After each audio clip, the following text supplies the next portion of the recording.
5 seconds. Start.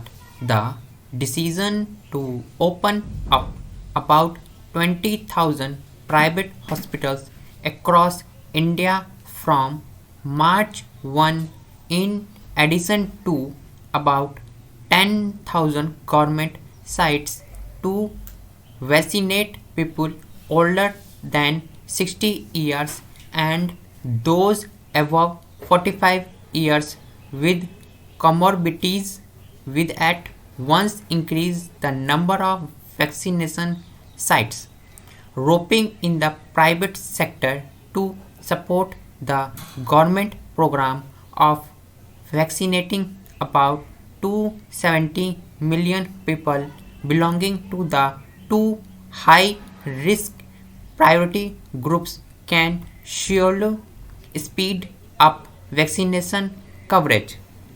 At 13 million at the end of 6 weeks since the vaccination program began, only a little over a third of healthcare and front-line workers have been covered, with the average uptake per session only about 35%. Beginning the second phase of the program could increase this percentage, even if co-win platform glitches and a decline in a daily cases are partly responsible for low uptake. The hesitancy to available vacancies among healthcare workers who are one of the most informed and also at greater risk of infection cannot be overlooked. Whether the elderly and those above 45 with comorbidities with behave strikingly different or take a cue from health care workers and prefer to wait before queuing up for a vaccine remains to be seen. Crucial to increasing vaccine uptake in private hospitals will be the cost of vaccination, especially when it is available for free at government site. At a time when vaccine uptake has been low, even when offered for free, the only way to increase coverage is by making it easy for people desiring to get vaccinated to have one. While the intent to quickly protect people with comorbidities above 45 years who are at greater risk of progressing to a severe form of the disease or even death is commendable. The instance on documentary evidence for vaccination should be reviewed if the uptake remains below the desired level.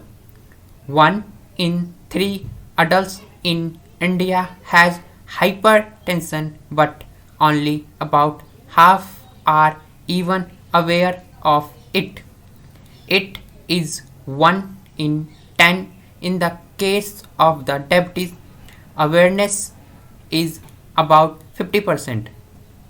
The trend is the same for a few other diseases that make a person eligible for vaccine, with just over 21% of the population above 45 per the 2021 census data. The government can consider vaccinating anyone above that age who comes to a site.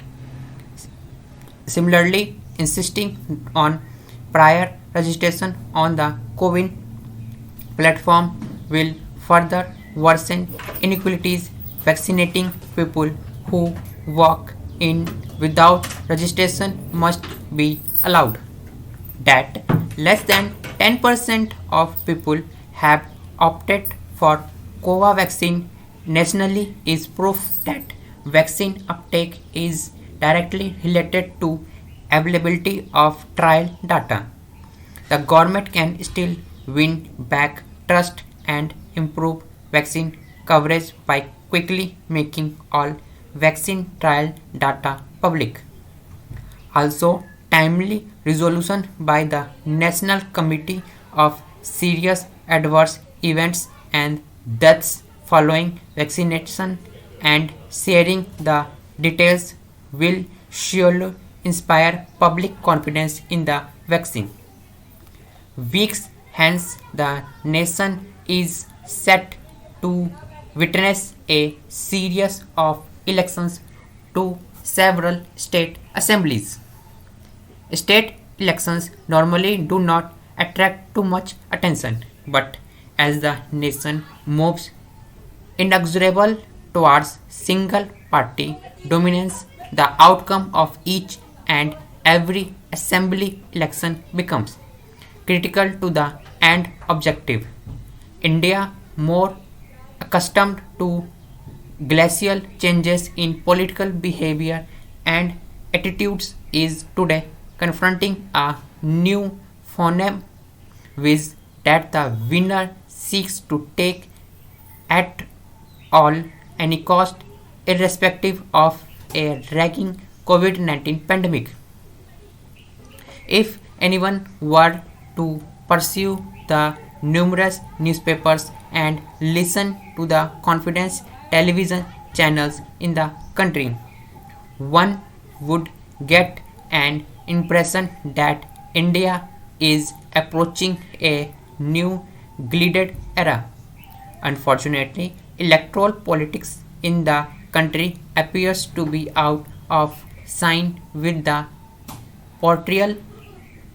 Threats to the conduct of orderly elections are increasing more so in some states than perhaps in others and must not be underestimated.